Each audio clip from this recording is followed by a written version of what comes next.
Salve, salve! Estamos aqui novamente com mais uma entrevista da série de entrevistas que estamos fazendo para o projeto EPC 40 anos, né? São entrevistas que têm como objetivo resgatar a memória dos encontros populares de cultura que foram realizados, um movimento que foi realizado em meados da década de 80, início da década de 90, que marcou época, né? Esse movimento marcou época não só em Minas, como no país, né? Serviu de referência para centenas, quiçá milhares de pessoas que atuavam e até hoje atuam na área cultural, né? Esse movimento foi muito importante e a gente está fazendo entrevistas para resgatar a memória desse movimento, para que sirva até de referência, continue servindo de referência, né? Foram vários debates em pleno processo de redemocratização do país, em que o movimento cultural teve uma participação muito importante de resistência ali para ajudar a nova página da história do país, né? Dessa vez com a democracia depois de 21 longos anos de dura ditadura, né? E nessa série nós estamos entrevistando pessoas que, de uma forma ou de outra, participaram daquele movimento, daqueles encontros, artistas, militantes culturais, fazedores de cultura, artesãos e pessoas ligadas a movimentos culturais, sociais, ambientalistas e vários outros, né?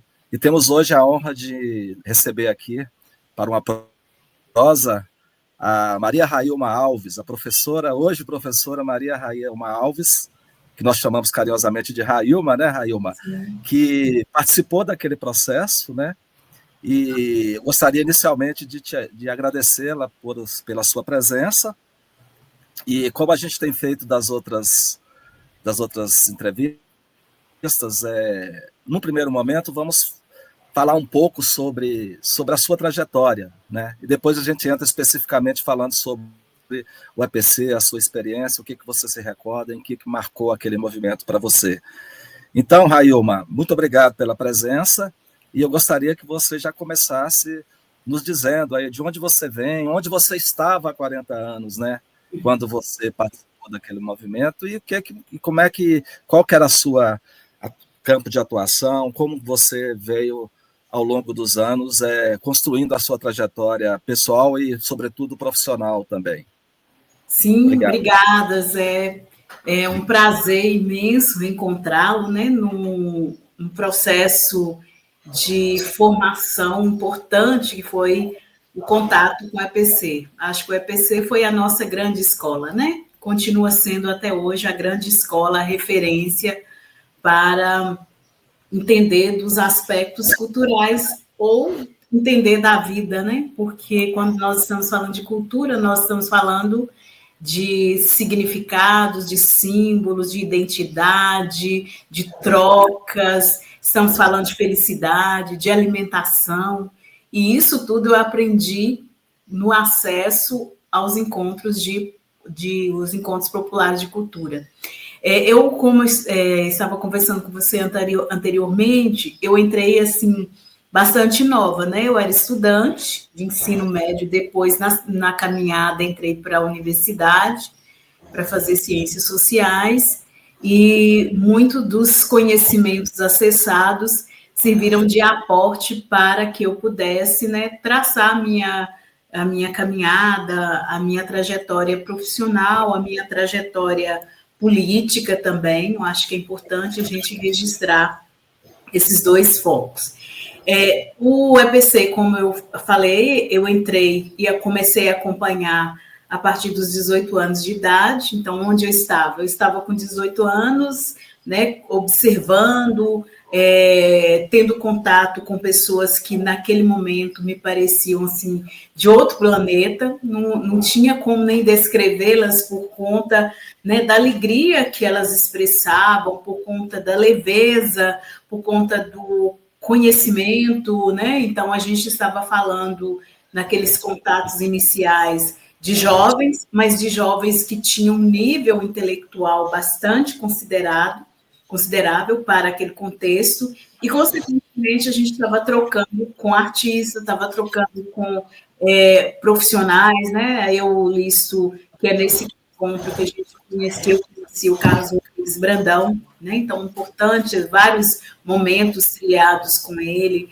as dinâmicas propiciadas pela Dorothy Marques na época, pelo Décio Marques, também outros, né, que estavam por lá e que discutiam, que refletiam, não só no contexto dos encontros, mas esses contextos também eles foram reverberando para outras práticas, né, dos encontros regionais. Então, Marés, aqui em Montes Claros, a presença dele discutindo cultura, né, Carlos Marés.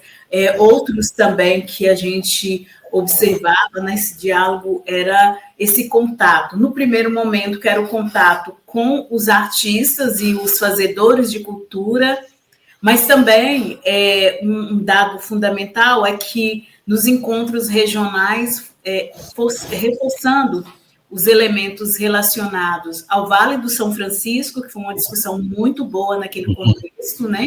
Então, uma discussão do Vale do São Francisco e, por um outro lado, o Vale do Jequitinhonha. Então, assim, nós tínhamos dois grandes polos, né, que estavam ali se organizando, fazendo morada nas duas áreas fundamentais da cultura popular na região e Railma, de Minas Gerais. Sim. Só para aproveitar esse gancho que você colocou, era uma questão que eu ia te colocar, mas eu queria, antes da gente falar um pouco do encontro em si, eu queria que você falasse um pouquinho mais sobre a tua trajetória. Eu quero fazer uma provocação nesse sentido, né? Sim. Porque você falou que você participou daquele momento, foi muito importante, mas você não falou de onde você é. E eu queria que você se dedicasse um pouco mais. Você tinha, na época, como você falou, 18 anos de idade, estava saindo do ensino médio, indo para a faculdade, foi fazendo a faculdade, mas, assim, você é de uma cidade, né, que é muito cara para a gente. Eu vou falar de dois aspectos. Primeiro, pensando aqui desse projeto, que esse projeto só está sendo viabilizado graças a um conterrâneo seu ilustre, que, aliás, é Bocaiúva, né? Um berço de muitos brasileiros ilustres, né? E entre eles nós temos o Patrus Ananias de Souza, né? Que é o grande, assim, humanista, político mineiro, né?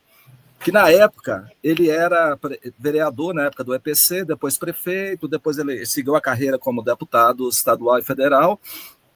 Mas, assim, esse projeto de resgate da memória do EPC, ele está sendo viabilizado graças a uma emenda parlamentar do hoje deputado federal Patrus Ananias, que liberou um recurso que possibilitou a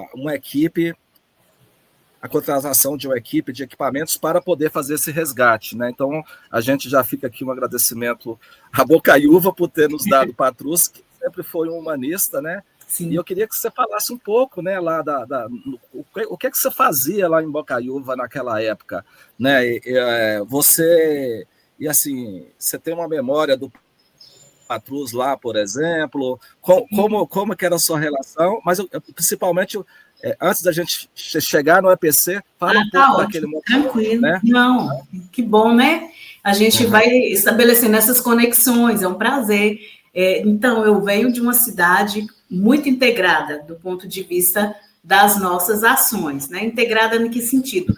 Que é algo que eu me deparei com outras localidades, em especial aqui com Montes Claros, sentia muita falta desse nível de integração, né? De como que a cidade ela se organiza, que é a cidade de Bocaiúva, aqui no interior de Minas Gerais. Então, Bocaiúva é uma cidade de encontros, né? Como dizia o próprio Herbert de Souza. Então, Bocaiúva a gente se encontra, né? Então, nós temos ali diversos olhares para pensar a cidade de Bocaiúva. Então, você já destacou aí alguns ilustres conterrâneos, dentre eles o Patrus Ananias, né?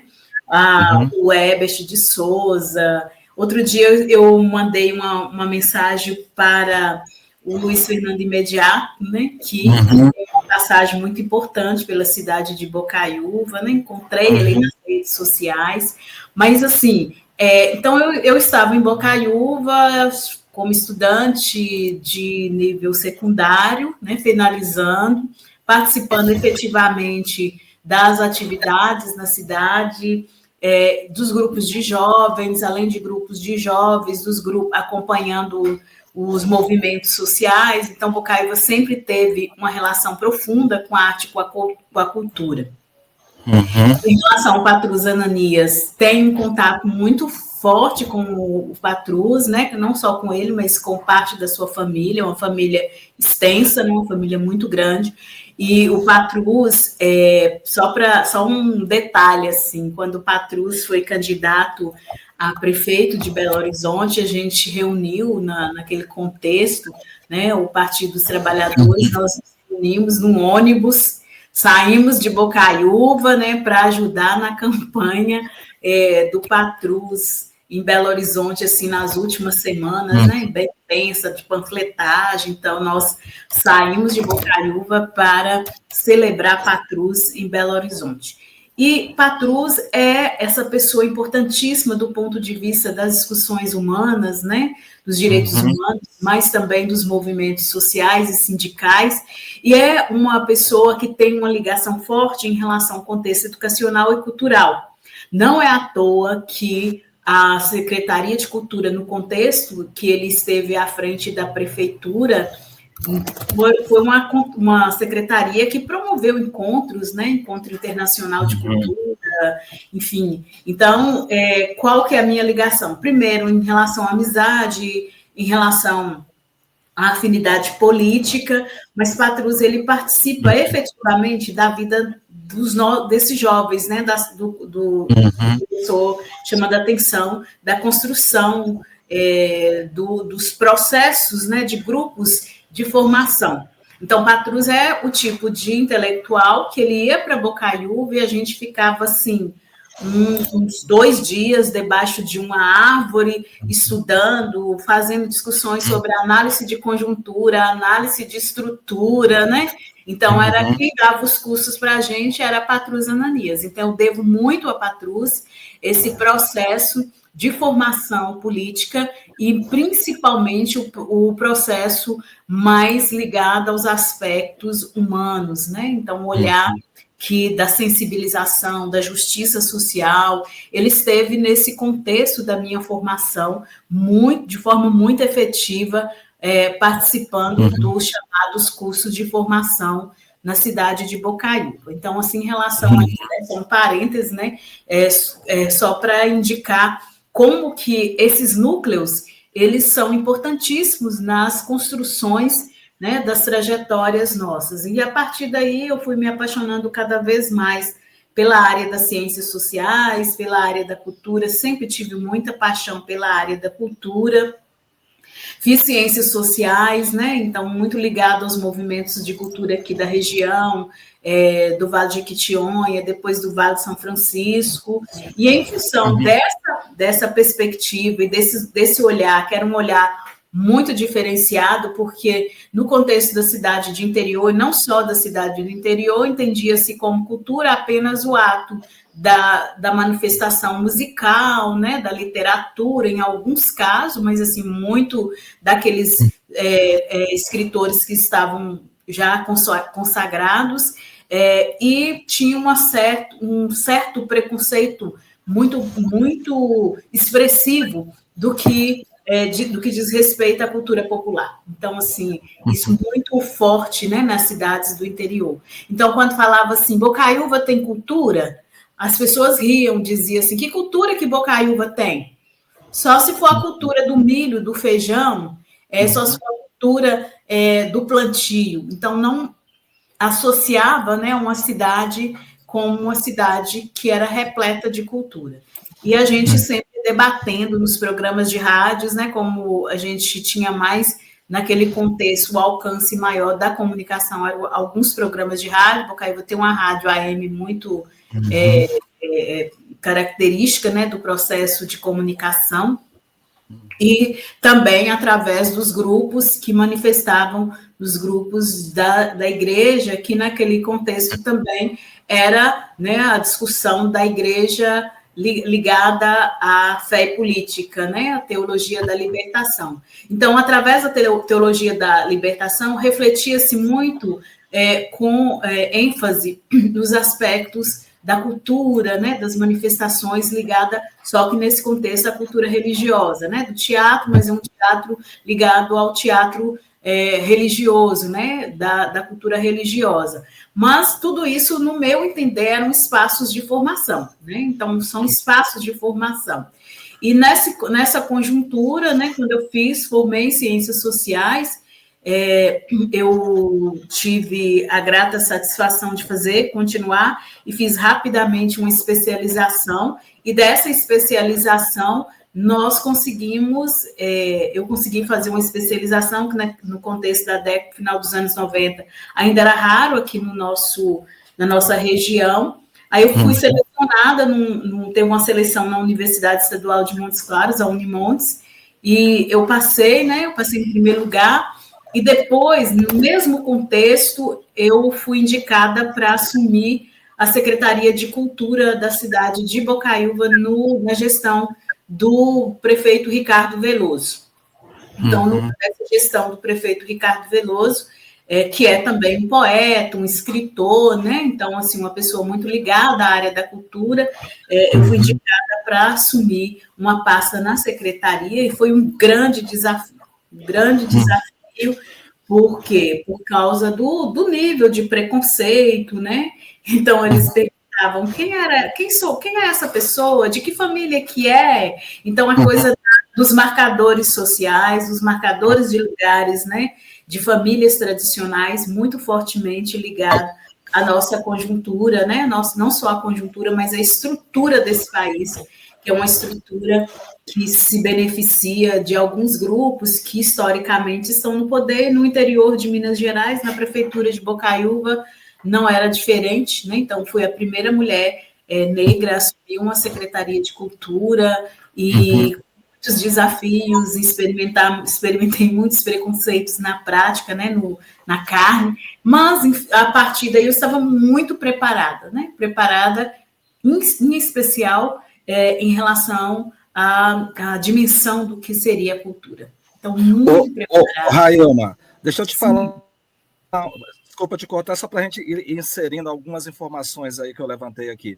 Você falou da questão do questionamento, de que cultura, mas o Bocaiúva é um berço, além de ser um berço de grandes personalidades. Você citou aí o Herbert de Souza, o Betinho, falávamos que é da Ação pela Cidadania, que são os brasileiros mais emblemáticos e significativos desse século, né, do século contemporâneo nosso, né, mas também é um celeiro, é um berço da cultura popular muito, muito, muito importante, né, por exemplo.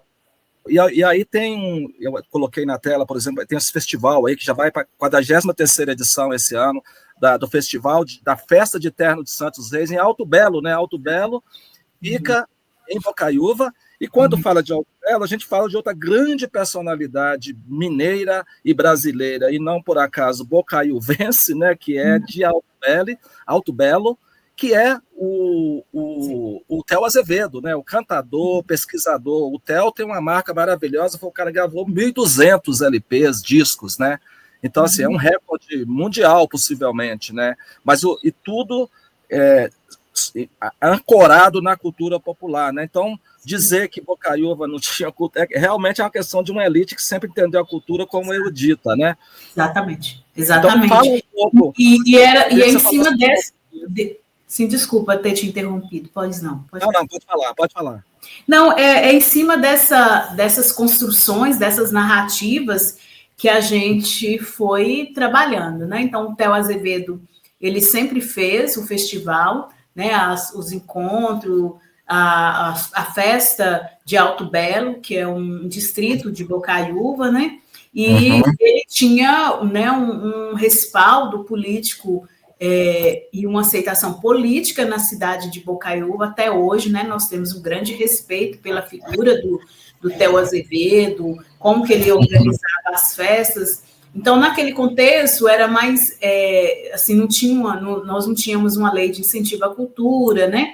Então, as prefeituras também tinham uma outra dinâmica no processo de administração, né? Então, era uma outra dinâmica da década de 80, depois, com a Constituição de 88, nós tivemos aí mudanças em relação à gestão pública, né?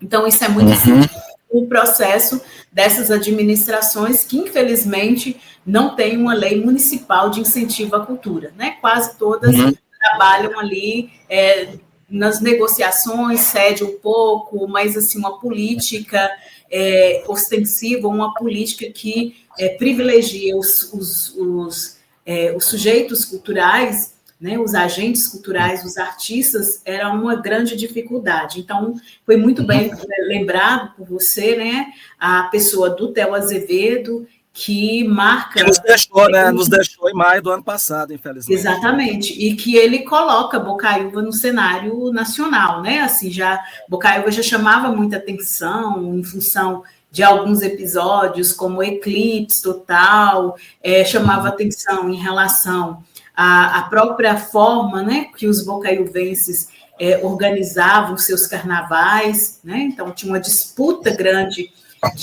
dos carnavais de Bocaiúva, isso chamava muita atenção. A festa do Senhor do Bonfim, que é uma festa tradicional. Então, são alguns aspectos. Mas quando a gente saía desse universo, tínhamos a dificuldade para colocar no centro da agenda pública que a cultura ela estava para além desses pontos citados anteriormente, né? Exatamente. A cultura, no meu entender, naquele contexto, a gente fazia essa discussão, é a preservação dos lugares, é a preservação dos monumentos, é a preservação da questão, né, e o cuidado com o meio ambiente. Então, tudo isso é uma outra narrativa que a gente tentava colocar. Então, por exemplo, a cidade de Bocaiúva foi a primeira cidade a construir, nesse contexto que eu assumi, a construir a política de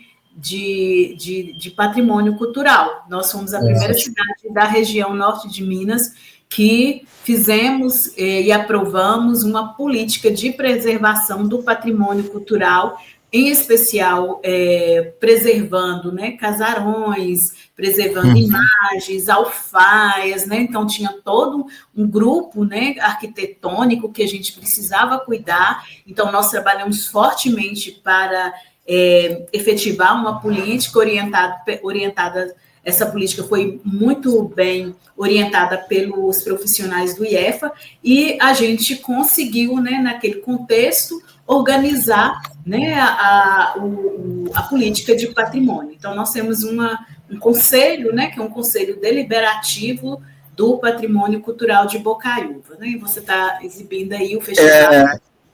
Eu estou exibindo de propósito, deixa aí, Marco, esse cartaz de propósito, que aí eu queria retomar aquela conversa que você teve. Você foi secretária de Cultura, né? Sim. E eu acredito, né? E depois nós vamos falar sobre isso. Possivelmente a sua participação na APC te ajudou nesse processo. Eu queria que você falasse isso um pouco adiante.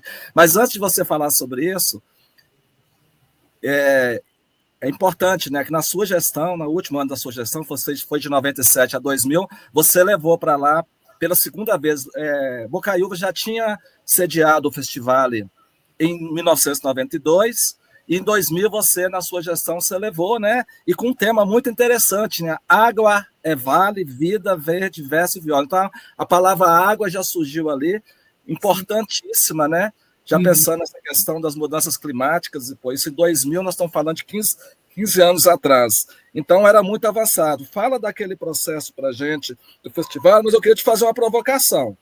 Você, na última intervenção que a gente fez, antes de eu te interromper, você falava da discussão fértil que existia entre o Vale de Jequitinhonha e Vale do São Francisco. Você me desculpa, mas para mim, e eu brincava muito com você e com vocês de lá, vocês são Vale do São Francisco.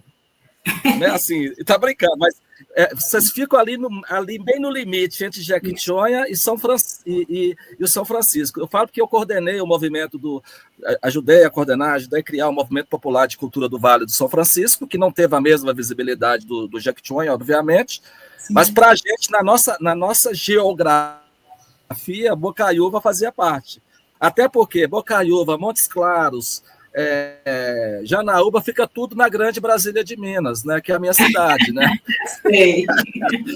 Então, e a gente tinha ali um link muito grande também com Bocaiúva, porque por exemplo, eu editei o disco do Zé Coco do Riachão e depois o livro Artesão de Sons, que o Theo Azevedo foi o que descobriu o Zé Coco, né? Sim. E a gente contabilizava Bocaiúva, né? Me fala disso, de você estar ali naquele limite de dois polos culturais, e como é que foi essa experiência de levar o festival para lá, que é o Festival de Cultura Popular do Jequitinhonha, um dos mais importantes do país nessa área? É engraçado, né? Você chamou atenção em relação ao Theo Azevedo. Quem mais trabalhou com essa ideia do Vale do São Francisco foi Theo, né? Theo, ele tinha até uma brincadeira. Eu me lembro do Som Brasil fazendo o Lima Duarte fazendo essa brincadeira com o Theo, futuro governador do estado do São Francisco. Tinha toda uma discussão. Eu não tenho muitos sofrimentos em relação a esses dois aspectos. Por quê? Porque nós estamos entre duas realidades muito próximas, né? Muito próximas mesmo, tanto no Vale de Jequitinhonha como no Vale do São Francisco. É óbvio que a gente percebe uma identidade cultural relacionada ao Rio São Francisco é diferente da identidade cultural do Vale de Jequitinhonha. Mas quando a gente entra mais no interior, assim, quando a gente acessa, por exemplo, algumas comunidades rurais, como é o caso de Terra Branca, a gente tem ali o rio Jequitinhonha passando, né, naquela área ali, então a gente precisa observar com cuidado, ouvir com cuidado. Então a gente tem, assim, são conexões com a Terra Branca, com outras comunidades rurais muito ligadas ao Vale de Jequitinhonha, né? E também os dois elementos, por isso que eu coloco assim, que eu não tenho muito sofrimento, porque tanto o Vale de São Francisco e o Vale de Jequitinhonha, acho que a gente tem em comum essa identidade com os rios, né? Então, com a água, com o rio. Então, para mim, os dois lugares são lugares sagrados. E por serem lugares sagrados, Vale de Jequitinhonha e Vale de São Francisco, a gente não sofre, né? A gente abraça esses dois lugares com muita alegria, muito amor, né? Assim, são muitos artistas, são muitos fazedores de cultura, são muitos grupos culturais, tanto de um lado como do outro. Então, assim, eu vejo que, como você fala, a gente fala a grande Bocaiúva, né? A grande Bocaiúva que abraça Brasília de Minas, que abraça os Claros, que abraça os demais, mas é a grande Bocaiúva que abraça Diamantina, que abraça Açaí, que abraça outras cidades e outras localidades do Vale do Jequitinhonha. Ilma, bacana, boa saída. É uma resposta política, mas é assim que eu me sinto.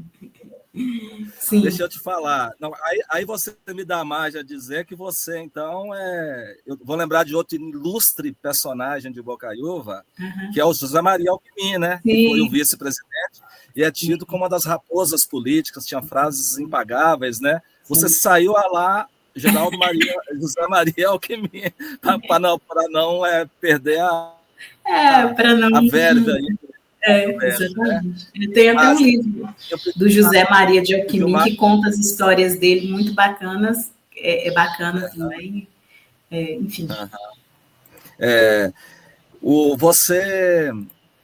Eu pedi para colocar, tá? Estão vendo aí os cartazes do primeiro encontro. Você participou do primeiro encontro, segundo, terceiro e quarto, ou participou de quais? E aí vamos entrar nós estamos na metade da nossa entrevista, eu acho que a gente pode entrar agora, falar mais de uma forma mais detalhada aquilo que você já vinha falando lá no início, da sua experiência no EPC. Você participou de todos os encontros, do primeiro, como é que foi como é que você foi convocada? Como é que você chegou lá? Sim.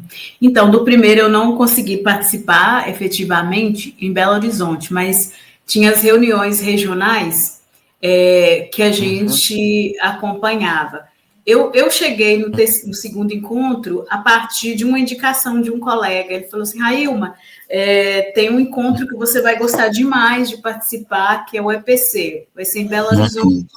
E me passou, né, é só fazer a inscrição e tal, e eu fui, né, não só, mas fui algumas pessoas de Bocaiúva, e foi para mim assim, nossa, eu, sinceramente, é como se a gente tivesse desvelando uma outra perspectiva do fazer cultural, assim, não tinha dimensão. E é nesse desvelamento que eu encontrei pessoas que até hoje são ligadas à minha vida pessoal. Um exemplo, Adriano Martins. Então, Adriano Martins é um presente na minha vida, né, que eu encontro no EPC. Conheci também nesse contexto a Aline Mendonça, e ainda morava em Bocaiúva, estava vindo para Montes Claros, morar aqui em Montes Claros para estudar. Passei para fazer uma visitinha, né, eu e mais uma colega, para a gente fazer uma visita a Aline Mendonça e Adriano, e eles falaram assim, fica por aqui, fica uma semana aqui. A casa dela ali na Praça da Matriz, né? Na Praça da Matriz. Exato, ao lado da Catedral. Ao lado da Catedral, isso. Aí passa aqui por aqui um tempo, até que vocês consigam uma localidade, né, uma residência. Aí, exatamente. Aí, bom, era para eu ficar uma semana, a gente ficou 2 anos. Eu morei na casa de Aline 2 anos. Você morou lá? Gente, que experiência maravilhosa, né? Porque a Aline era uma figura importantíssima, que nos deixou lá há algum tempo, 93, e olha que bacana. Aí fiquei por lá 2 anos na casa dela, a gente conversava muito, enfim, foi assim, né? E isso tudo graças ao EPC. Daí participei, né? Também uma pessoa que teve contato muito fortemente nesses encontros é o Carlos Rodrigues Brandão, né? Que depois, já saindo da Unicamp, quando ele aposenta, ele vem para o norte de Minas, né? Isso. Ele vem para o norte de Minas, estabelece contatos mais fortes com a universidade, né? Assim, ele orienta o pessoal da Federal de Uberlândia, mas com relações muito profundas com o norte de Minas Gerais, né? Então, o Carlos Rodrigues aqui na nossa região também foi um outro ponto, né, que marca no EPC, né? E um outro debate que para mim foi muito, muito forte, o Ailton Krenak, né? O Krenak. O Krenak, que estava muito assim, mas bem no início das suas imersões, né, no mundo da discussão ambiental, o João Bosco Senra, então, assim, Paulo Bretas, então, alguns desses grandes nomes que foram colocando e dimensionando o fazer da cultura, né? Ailton Krenak em relação à questão ambiental, mas também os outros intelectuais discutindo o acesso à cidade, né? Aí eu deixo bastante, coloca em evidência o João Bosco Senra, que trabalhava muito fortemente o direito à cidade, e esse direito à cidade a gente repercutia, né, e fazia conexão com a área da cultura e tal, mas não era só em relação à Secretaria da Cultura, mas eu, na condição de professora na universidade, fui trazendo esses aspectos para a vida acadêmica aqui. Aí um outro detalhe também, são muitas histórias, né? São 40 anos. Com certeza, fica à vontade. 40 anos, o Arnaldo Godoy, né, que foi secretário de Cultura eu não estou lembrada se foi no contexto, não foi do Patrus, não. Mas eu acho que já foi um pouco mais à frente, né? Foi mais à frente. Então, ele esteve aqui, discutiu com a gente também, né? Um outro ponto que foi bem relevante em relação a essa questão da cultura é que você falava da importância do Patrus, e aí eu chamo a atenção eu chamo a atenção assim, Patrus, ele tinha um grupo de formadores ligado à sua gestão na condição de vereador em Belo Horizonte. Então, a gente saía de Bocaiúva para fazer os cursos de formação aí em Belo Horizonte. Então, a gente ele tinha esse grupo, né? E é desse grupo que temos hoje quadros expressivos.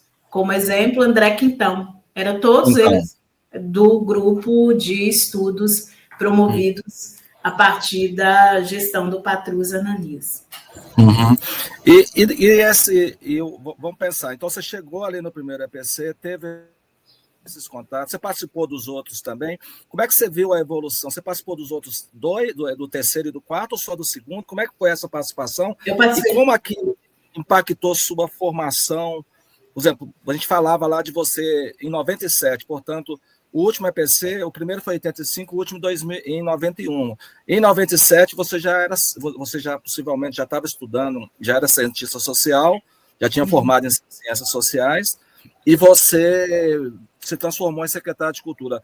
Qual foi a importância do EPC para você assumir esse cargo? E o que você aplicou lá que você considera que o EPC te ajudou para te dar aí um handicap aí para você, patrimônio, levar o festival para lá, ter umas discussões maiores de cultura, além da própria arte, além da cultura popular, né? Do folclore, né? Fala um pouco do impacto que o EPC, esses debates que você ia para o encontro e voltava energizada aí de tanta conhecimento que a gente vivia ali naquelas coisas. Sim, o EPC, ele contribuiu para que a gente construísse um novo repertório, ou um repertório considerado mais problematizador em relação à categoria cultura. O que o EPC fez, né? O EPC, no processo de participação, porque às vezes não dava para participar, o último não deu para participar, mas tinha os encontros regionais que a gente participava. Então, o EPC, ele aponta, né, para reflexões consideradas relevantes, mas aponta para a problematização da categoria cultura. O que significa dizer? Durante o processo dos encontros no nível estadual e nos regionais, a gente construía grupos de estudos mesmo para leituras, né? Eu lembro que a gente teve um momento aqui numa regional, que foi até em Bocaiúva, nós estudamos o livro que é Cultura, da Marilena Chauí. Então, a gente discutia, né? O que significa cultura, o que a cultura pode contribuir, como que a categoria cultura, essa área da cultura, pode contribuir para que a gente consiga construir uma cidade com riquezas e preservação ambiental, preservação da nossa identidade, preservação da nossa memória, né? Porque o que é importante? Porque em Bocaiúva, por exemplo, a gente vinha de um trauma que foi a destruição da principal igreja, né, que era a igreja centenária da cidade. Então, derrubaram a igreja, né, para construir, em nome do progresso, uma igreja que fosse capaz de receber os seus fiéis, mas o que eles falavam naquele contexto, uma igreja moderna. Então, o que a gente foi discutindo? E aí o EPC contribuiu. O que é ser moderno? Por que a gente está destruindo o nosso bem, o nosso patrimônio, em nome de uma modernidade que sequer nós temos um esclarecimento sobre tal questão? Então, assim, a gente vinha de um trauma que até hoje, né, a cidade ainda não superou, que é a construção de uma nova igreja que a gente respeita, que a gente entende como que ela foi construída, mas o que conectava as pessoas fiéis e os moradores e aqueles que chegavam até Bocaiúva, né, os de dentro e os de fora, era a conexão com a igreja centenária. Então, o EPC ajuda a gente a repensar o conceito de cultura, a discutir identidades, a valorizar as nossas práticas culturais, a valorizar nosso fazer cultural. Um exemplo. As pessoas diziam, como? Bocaiúva não tem cultura. O que a gente começou a fazer? A fotografar os espaços de Bocaiúva, estação cultural, o primeiro fórum de Bocaiúva, né, as praças, e demonstrando que ali era um patrimônio que é um patrimônio que diz respeito à construção da nossa história. Então, as pessoas, quando a gente fazia isso, que a gente colocava numa espécie, os convites que a gente mandava para participar de reunião, era uma foto da estação ferroviária de Bocaiúva. Então, quem recebia aquelas convites era chamado a fazer um mergulho na sua memória de saudades, de lugar e tudo mais. Então, isso foi mudando né, o processo de aceitação e dizendo, sim, Bocaiúva é uma cidade cultural. Então, o slogan é esse, Bocaiúva é uma cidade cultural. Esse era um convite que a gente fez na época. Bocaiúva é uma cidade cultural. A igreja era essa aí, Railma? Não, essa aí ela parece que tem uma... Não, essa é a igreja moderna, né? Essa é a moderna. Moderna, né? A moderna. Então, a gente passava assim, dias dentro da igreja fazendo o levantamento das alfaias, das imagens, medindo. Tanto é que no IEFA a gente tem todos esses dados registrados, né, das imagens do patrimônio de Bocaiúva que a gente conseguiu tombar, tombamento das cidades, praças. E nessa conexão, né, nesse fazer que ainda é muito na chave do que o EPC propiciou, que a gente foi discutir, olha, mas a cultura ela passa também pelas formas como nós alimentamos. Certo. E é toda uma discussão da exploração, a gente foi fazendo um levantamento. Como eu sou da área das ciências sociais, então fica muito fácil, né, fazer pesquisa. Exato. Então, vamos fazer um levantamento rápido, né, um diagnóstico rápido para saber o que além do piqui, né, além da manga, né, do acesso a essa alimentação, que mais Bocaiúva tem que a gente poderia associar à cultura da alimentação. Aí nós descobrimos que Bocaiúva, os moradores, né, as comunidades rurais, tinha e tem até hoje uma identidade forte com o plantio, o cultivo do milho.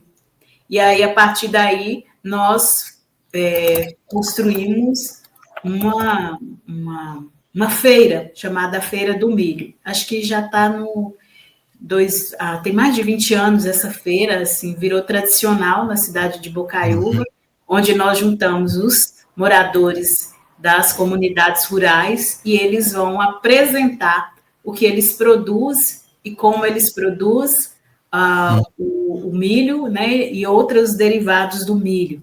E também como que eles celebram, né, o cultivo do milho. Assim, nós tivemos lá Pereira da Viola, esteve nessas festas, muitos artistas que a gente admira, né, no Vale de Jequitinhonha e fora do Vale de Jequitinhonha, contribuíram, né, participando efetivamente da nossa caminhada.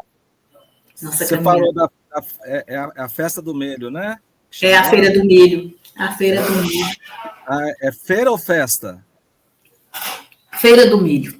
A Feira do Milho, né? E o evento é mais do que shows, né? Você tem ali uma questão de discutir, de colocar a questão do milho ali, da importância na região, é isso?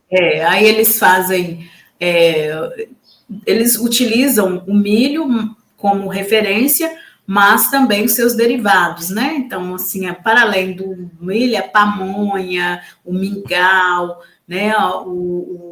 Diversos outros pratos em relação ao cultivo do milho, bombom, né? Que eles fazem também, licor, então eles produzem. E aí os moradores também se apresentam no palco, a partir do que eles têm da sua vivência na área da música e de outras áreas culturais. É nesse evento que tem um festival de viola caipira? Não, esse é outro evento. É outro evento, é um evento mais comercial, pelo que eu notei, né? Outro evento. Não, bacana. Você falava aí dessa questão aí, que esse projeto da feira, já me parece que você já não estava mais na secretaria, que pelo que você me disse antes, você está há 30 anos como professora ou atuando na Unimontes, né, que é a universidade lá de Montes Claros, onde você mora hoje, né? Sim. Fala um pouco aí desse trabalho que você desenvolve lá, como professora. Eu vi numa divulgação lá da Unimontes, uns mini cursos de projetos, né, que você participa. Seria importante que você nos falasse um pouco disso, pensando aí nessa trajetória sua, né, pós-EPC. É um trabalho recente que você faz.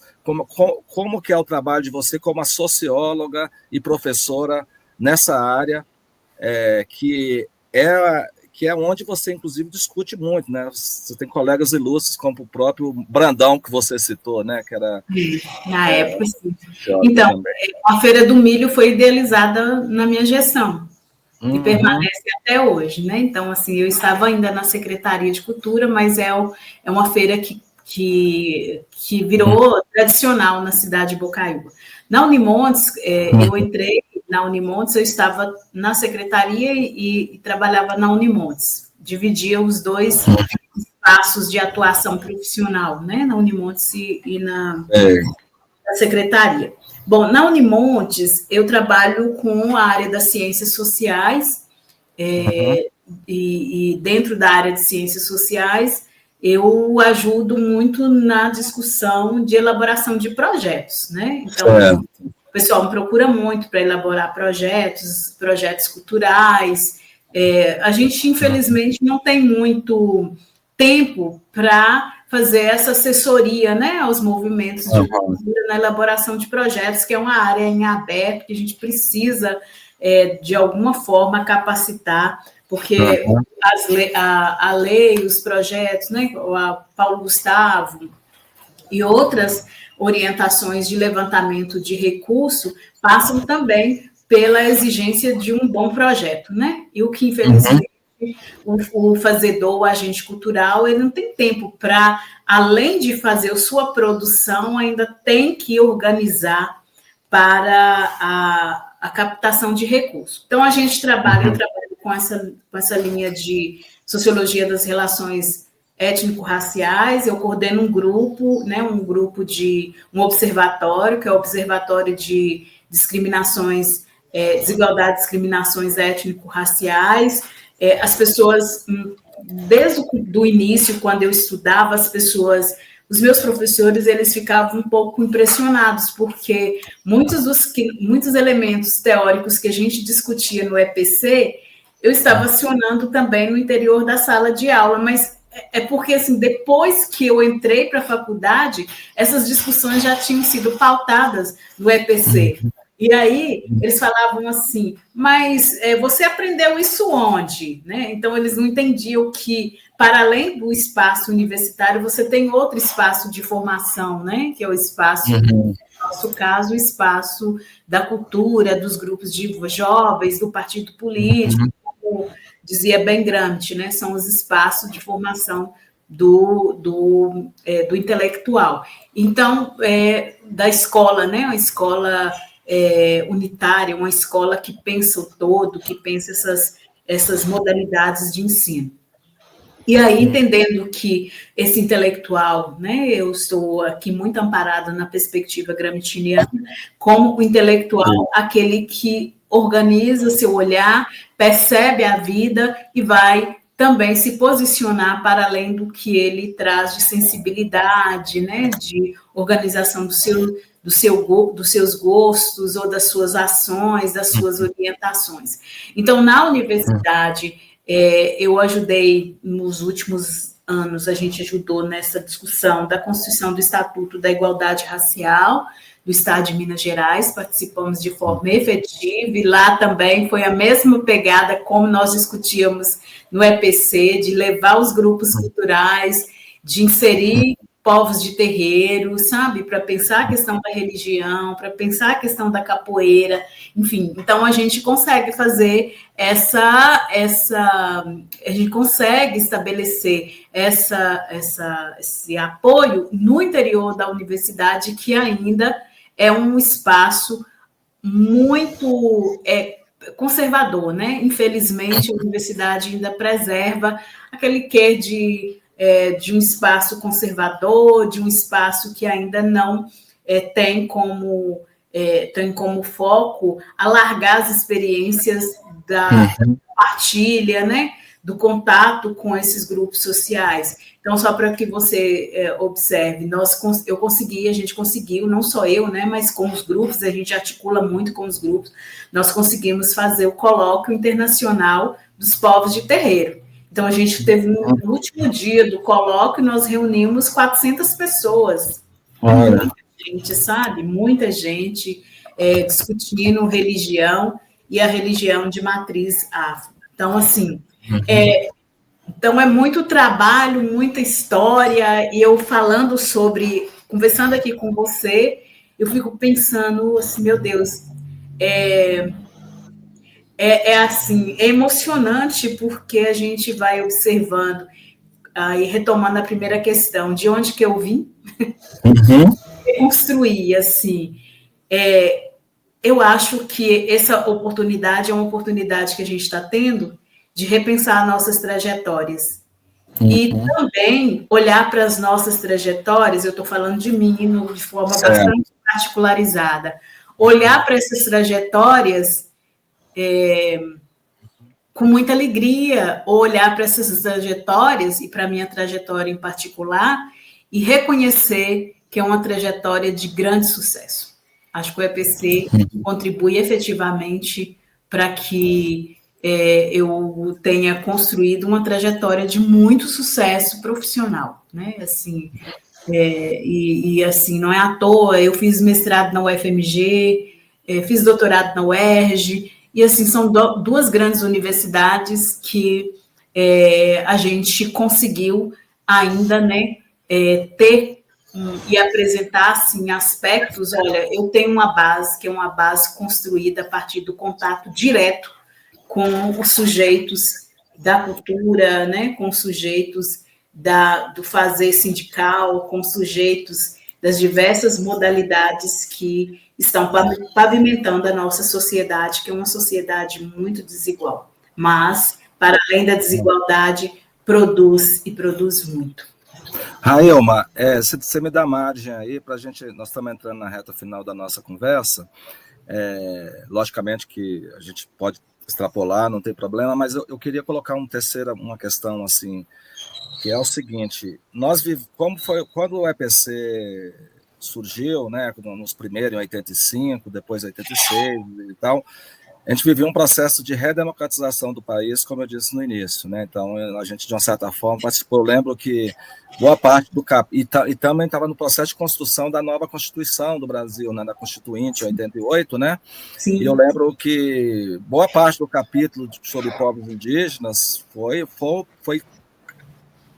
construído ali as principais, dentro de pessoas que militavam no EPC, né? Dentro de discussões que aconteciam lá, e outras também, na parte de cultura também, né?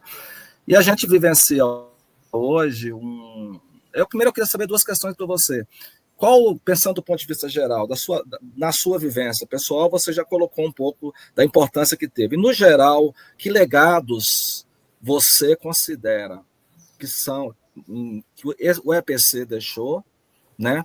Que depois eu quero te fazer uma última questão, mas vou pensar, assim, se você tivesse que os legados mais importantes no geral que o EPC deixou e que a gente vive hoje, inclusive, acho que é importante a gente pensar que a gente vivia um momento muito ímpar no país, né?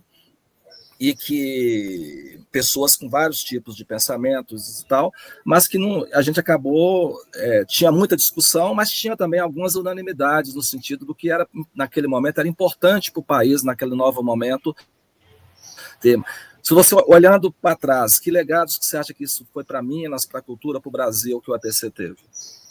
Sim, eu acho que um dos resultados desse processo é a própria, por mais que a gente não tenha avançado muito, mas a política cultural, me parece que é a política cultural, né, no nosso país, e em especial do Estado de Minas Gerais, é um resultado dessa participação efetiva do EPC. Então, assim, a política cultural em que aspecto, né? Então, o direito à cultura, né? Pensar a cultura. Se eu olho e penso, né, naquele contexto, logo após, final já na redemocratização, os primeiros anos, a discussão da lei Rouanet, né? Então, assim, as pessoas estavam tentando perceber, conhecer, ampliar. Outro debate que mais atualmente a gente tem observado, a Lei Aldir Blanc, a Lei Paulo Gustavo, eu consigo ler, observar essas orientações de políticas culturais como um resultado, né, que esses fazedores de culturas, que os artistas imprimiram ao longo desses 40 anos. Né? Por quê? Porque não é um debate muito simples de ser feito, de ser apresentado. Então, durante esses 40 anos, a gente foi observando, primeiro, a inserção, né, de muitos desses artistas na mídia. Então, assim, nas redes sociais, em especial, trazendo aí, naquele contexto, a Rede Globo, né, que tinha programas importantes, o próprio Saulo Laranjeira, né, com programas culturais, arrumação, isso tudo, para mim, só tem uma referência, que são as referências construídas, tanto no EPC, como as referências construídas a partir do festival. Então, são referências construídas e que a gente a gente faz a leitura entendendo que esses lugares, eles não nasceram do nada, né? Não brotaram da árvore. Não brotaram da árvore. Isso. Uma dinâmica que favoreceu a construção de aspecto, de espaço, de debate na área ambiental, na área cultural. Então, assim, pensar em relação ao direito à cidade. Eu me lembro na Eco 92, né? Então, como que essa cidade fortemente, mas eu já estava muito presente, muito próximo de todos no Encontro Popular de Cultura, né? Então, foi esses pontos, esses aspectos foram reverberando, e até mesmo os pontos de cultura construídos, né, no primeiro governo Lula, os pontos de cultura foram pontos muito fortes, que conectam com as discussões do fazer cultural de forma que leva-se em conta, né, o ser, que leva-se em conta a natureza, né, o ambiente, o território, o sujeito, né, a alimentação, como que nós vamos acessar esse alimento, de que forma que nós iremos construir o nosso artesanato, né, a dança, o riso, enfim. Então, tudo isso estava dentro estava, né, e continua sendo central no conceito e no debate em relação à cultura. Né? Então, a cultura, ela foi responsável por parte, né, de grandes conquistas que nós assistimos no nosso contexto atual. Eu tenho em mente esses pensamentos. Talvez a gente não tenha como dimensionar tudo, mas acho que esse momento aqui é bom, né, para a gente estar pensando sobre essa dimensão que o EPC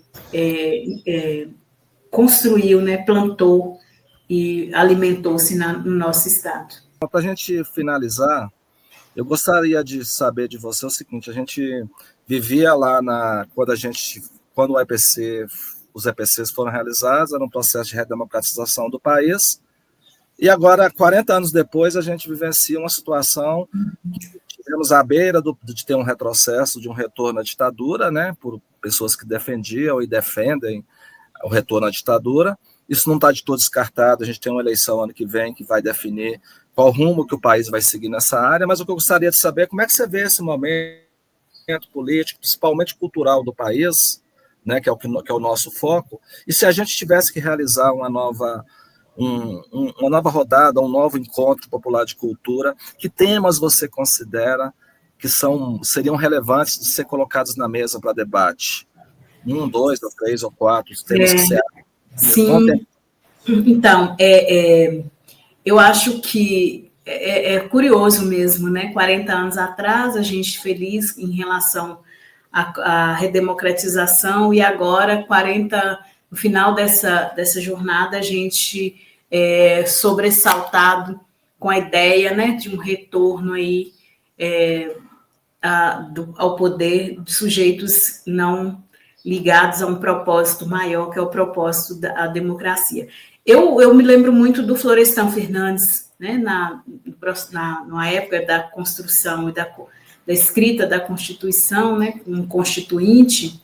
Ele escreve para um jornal, não sei se foi para o Estadão ou se foi para a Folha, dizendo assim, muito preocupado, porque ele falava como que esses sujeitos eles estavam o tempo inteiro flertando com a ditadura.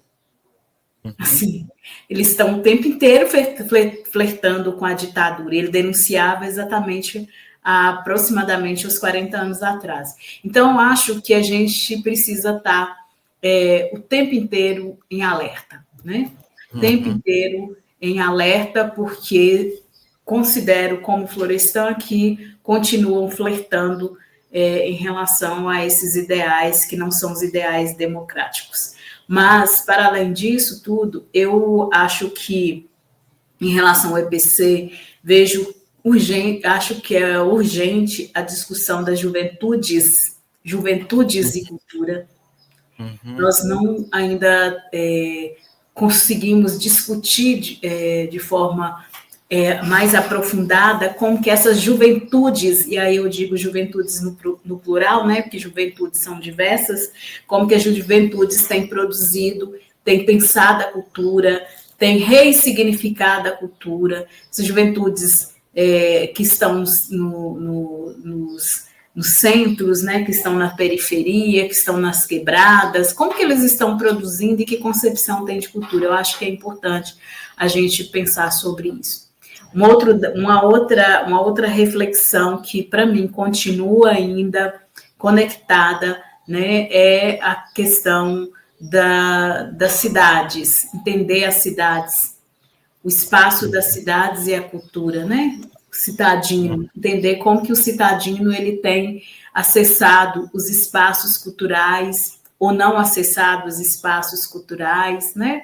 Exemplo, como que esse citadino, esse jovem, esse idoso, ele consegue acessar uma sala de cinema ou não acessar a sala de cinemas, enfim, elementos que eu acho importantes do ponto de vista da construção da política cultural.